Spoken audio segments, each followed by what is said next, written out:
বাংলাদেশের বুকে যদি একটা বাক্স দেওয়া হয়, বাংলাদেশের ঘরের থেকে এমন মিসাইল বের হবে, এমন বোমা বের হবে, গোটা বাংলাদেশ থেকে, গোটা দুনিয়া থেকে ইসলামের দুশমনদেরকে ধ্বংস করে ফেলবে ইনশাআল্লাহ। আজকে মঞ্চে যারা আছেন, যদি আমরা মুনাফিকি না করি, মঞ্চে যারা আছেন যদি মুনাফিকি না করি, মুখের এবং কাজের কথা যদি একসাথে থাকেন, মুখের সাথে কাজের যদি মিল থাকেন, আমি এই লক্ষ জনতার সামনে কসম করে বলতে পারি, আগামীতে ক্ষমতায় যাবে ইসলাম, ক্ষমতায় যাবে ইসলাম, কোনো সন্দেহ নাই। আগামীতে ক্ষমতায় কে যাবে না যাবে আমি জানি না, কিন্তু বাংলাদেশের জনগণ কোন দুর্নীতিবাজ, চাঁদাবাজ, দখলবাজ, খুনিদেরকে আর ক্ষমতায় নিবে না।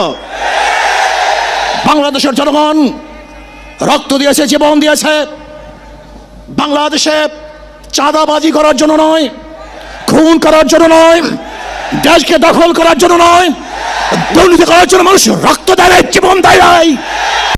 বাংলাদেশের মানুষ জীবন দিয়েছিল, মানুষ মুক্তি পাবে, শান্তি পাবে।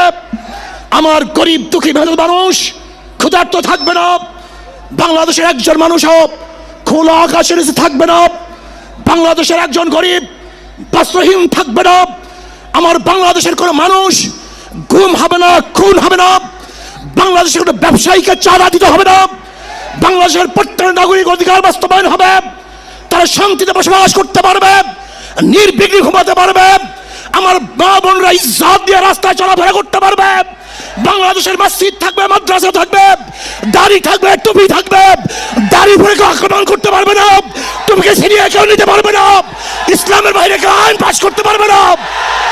এর জন্য জীবন দিয়েছিল, রক্ত দিয়েছিল। দ্বিতীয়বার দাড়ি টানবে এই দৃশ্য দেখার জন্য মানুষ রক্ত দেয় নাই। মৌলবাদীর বিরুদ্ধে আলোক আঙ্গুল তুলবে, মোল্লা বলে গালি দিবে, আজকে টুপি দাড়িওয়ালাদের ক্ষমতায় যেতে দেবে না, এই স্লোগান শোনার জন্য মানুষ রক্ত দেয় নাই।